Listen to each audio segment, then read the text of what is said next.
name Jabbar. Jabbar. If Allah Azza wa Jal is addressing someone and saying, you are Jabbar or something like that, it's in a negative sense.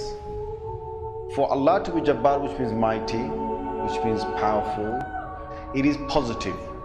But if the son of Adam becomes Jabbar, tries to become mighty, tries to become a tyrant or someone who's trying to exercise his power, then that is negative.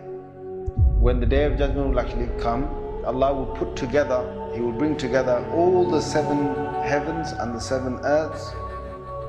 Then He will say, Ana Allah, I am Allah. Ana Rahman, I am the most merciful. Ana Al-Malik, I am the King. Ana Al-Quddus, Ana Al-Salam, Ana Al-Mu'min, Ana Al-Muhaymin, Ana Al-Aziz. And then in the end He will say, Ana Al-Jabbar, I am the mighty one. Ana Al-Mutakabbir, I am the one who has the right to show his greatness over others. Ana alladhi bada'tu dunya, I am the one who has started the creation of this world. Walam taku shay'a, when it was nothing. And ana ayna al-muluk, Allah then follows on by saying ayna al-muluk, where are the kings? Ayna al-jababira, where are those mighty ones?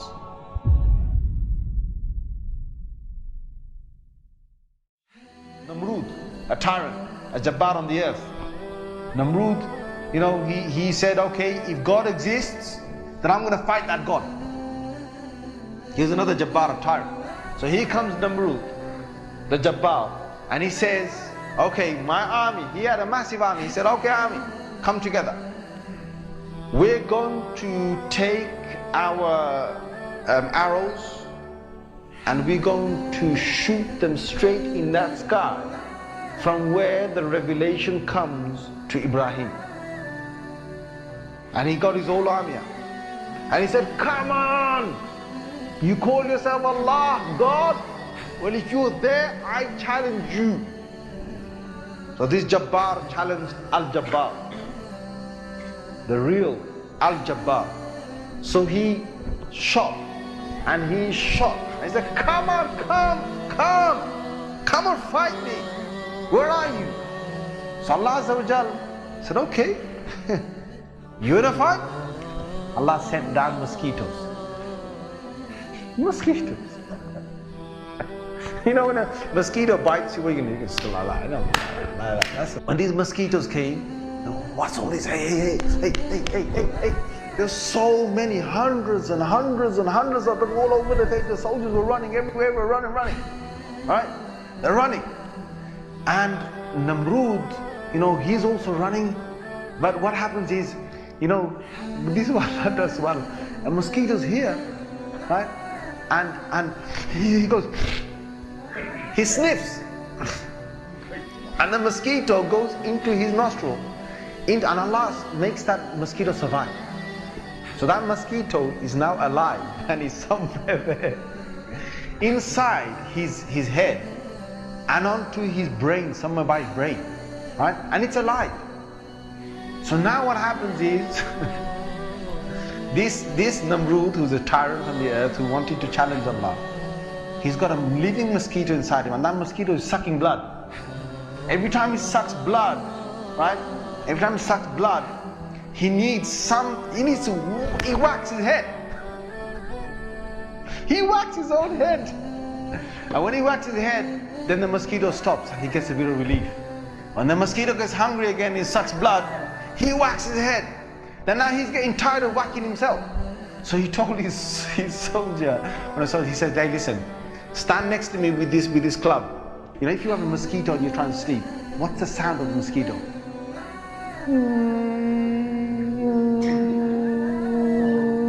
Right?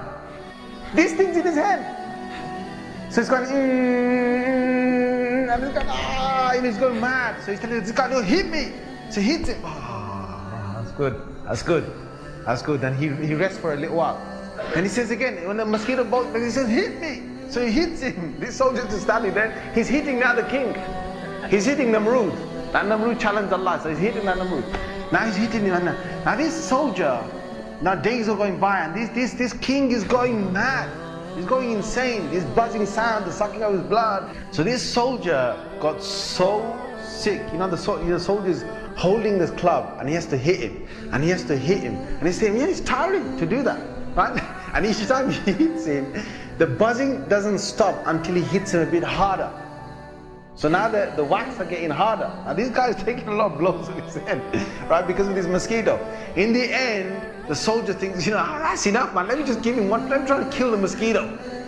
So he whacks this king, and by hitting him so hard, this guy collapsed on the ground, and that Jabbar is dead on the ground.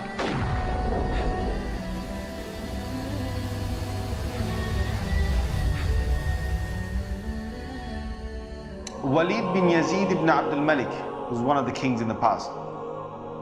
He took the Quran one day. He was a tyrant king, and he took the Quran one day and he said, okay, let me look in the Quran and let me see what Allah thinks of me.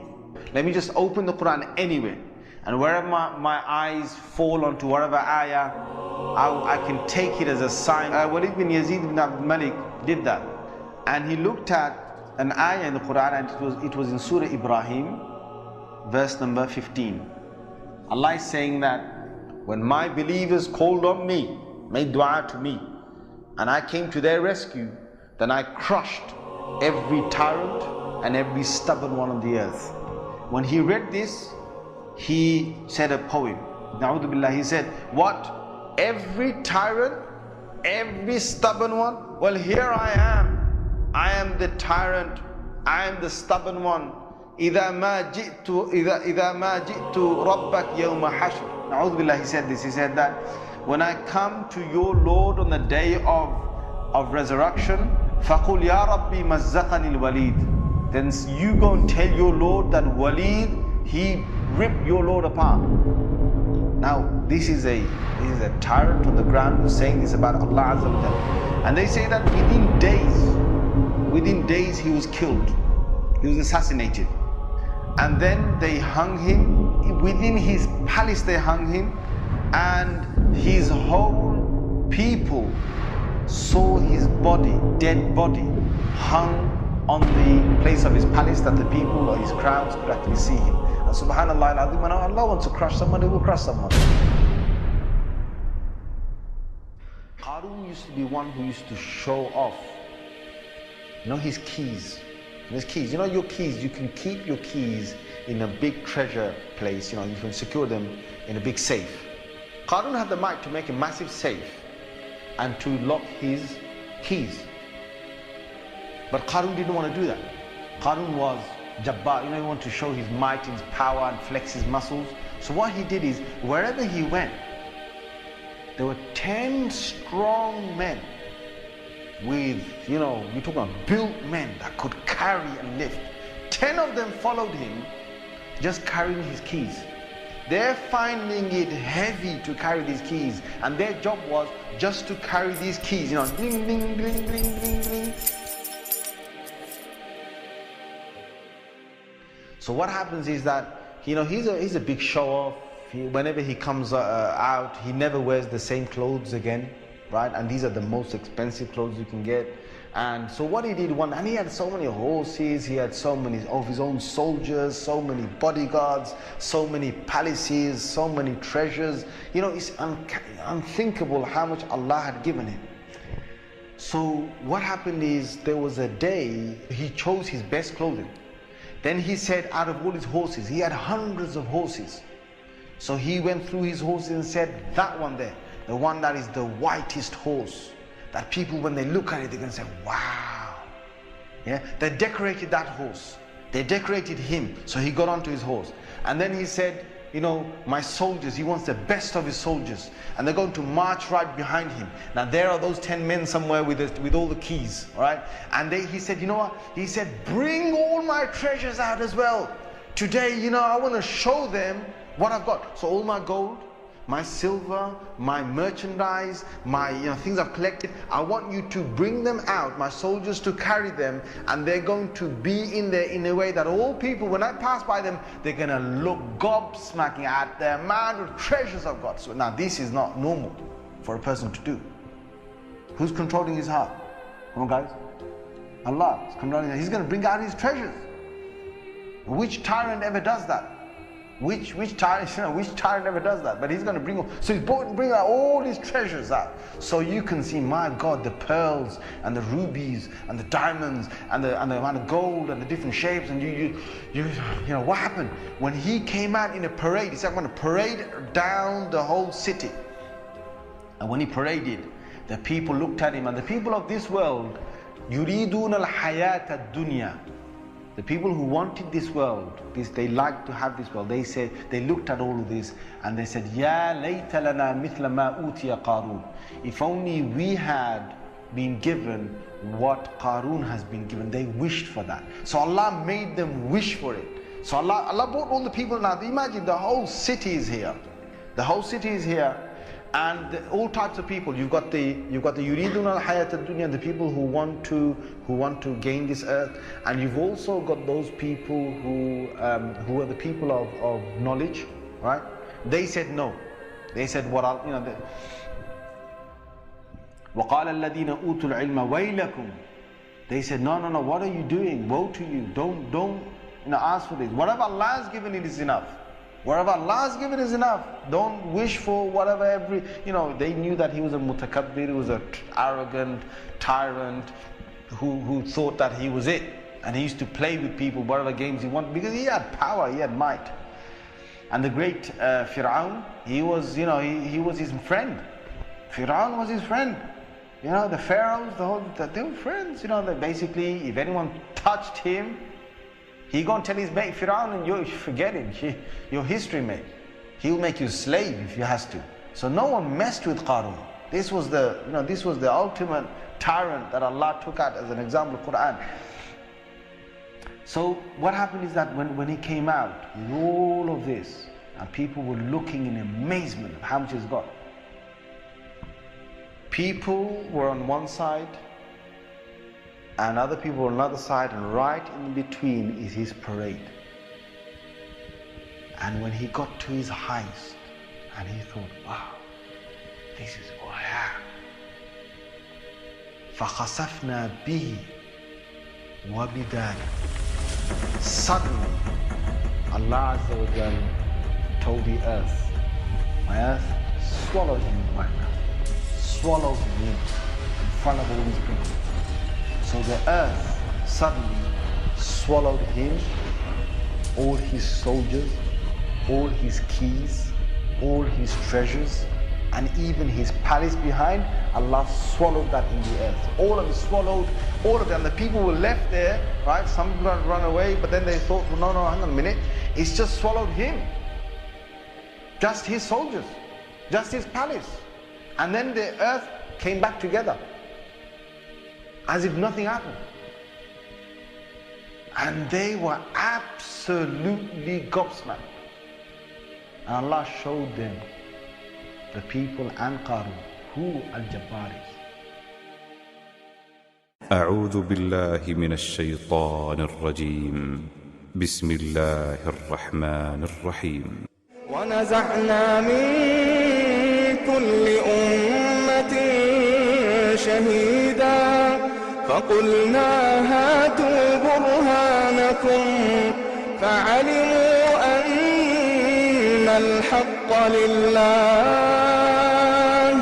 وضل عنهم ما كانوا يفترون وضل عنهم ما كانوا يفترون إن قارون كان من قوم موسى فبغى عليهم وآتيناه من الكنوز ما إن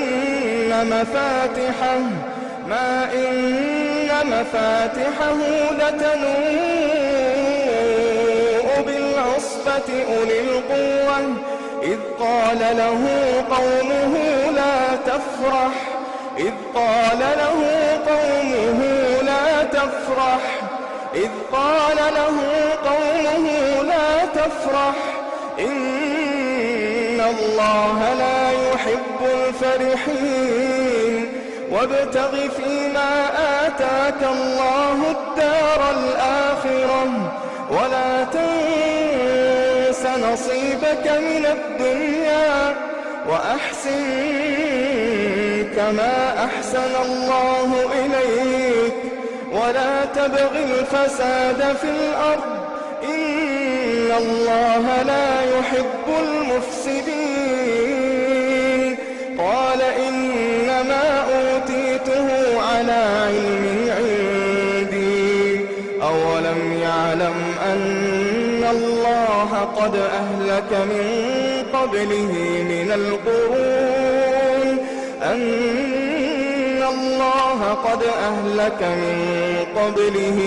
القرون من هو أشد منه قوة وأكثر جمعا ولا يسأل عن ذنوبهم المجرمون فخرج على قومه في زينته قال الذين يريدون الحياة الدنيا يا ليت لنا مثل ما أوتي قارون إنه لذو حظ عظيم وقال الذين أوتوا العلم ويلكم ثواب الله خير لمن آمن وعمل صالحا ولا يلقاها إلا الصابرون فخسفنا به وبداره الأرض فما كان له من فئة ينصرونه من دون الله وما كان من المنتصرين وأصبح الذين تمنوا مكانه بالأمس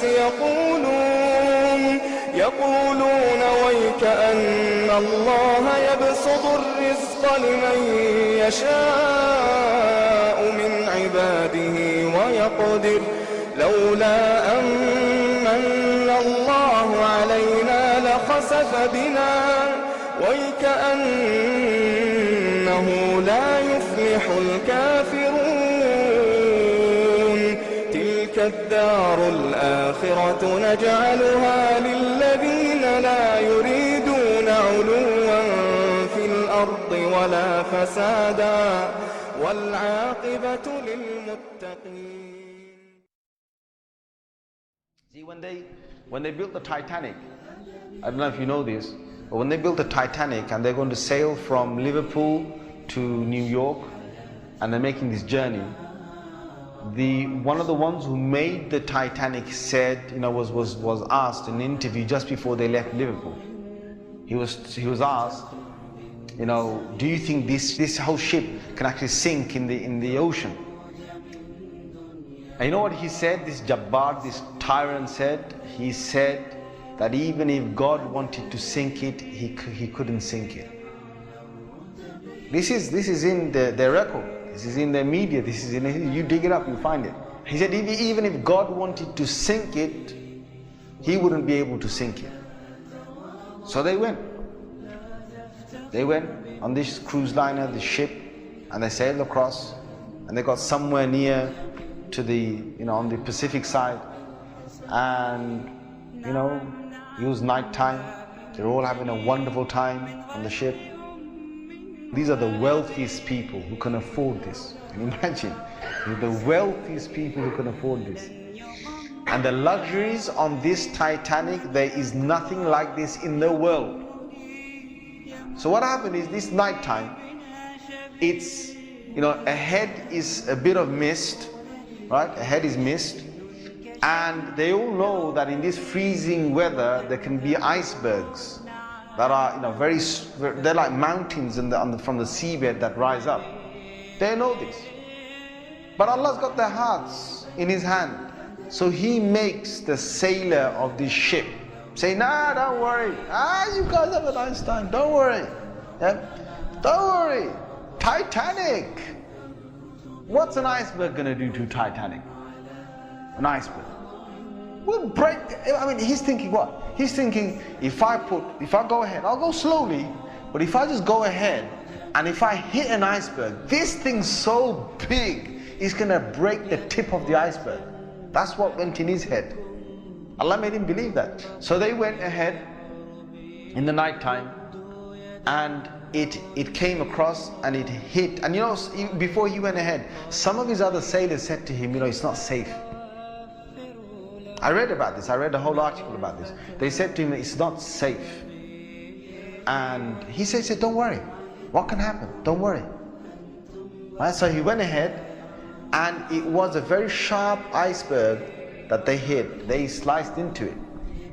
And then after a little while, you know, it's like they're still playing their music and they're enjoying themselves, and some are asleep and whatever, the chefs are cooking. And then next minute they know, the sailor says, we're going down. They built this Titanic so strong that they believed that it couldn't snap. One of the theories was this type, it can't snap. And they believed that it couldn't be, you know, you couldn't take it down the ocean. So water started to come inside here. Okay? What's happening now is that it's getting heavy here, heavier and heavier. And this part of the boat, the other side of the boat, is now lifting. And it got so high that in the middle it snapped. When Allah gets a tyrant on the earth, He's going to make sure that people are around to talk about the story. And they lived with a face of fear and humbleness to tell the story of what Allah did to them. They told stories to their children, and their children told that story to their children, and Allah showed them who Al-Jabbar is, who the real mighty one is. Where is that guy who made that statement now, that even if God wanted to sink this ship, he couldn't even sink it? Where is that guy now? And this is Allah saying to all the rest of mankind, don't challenge me.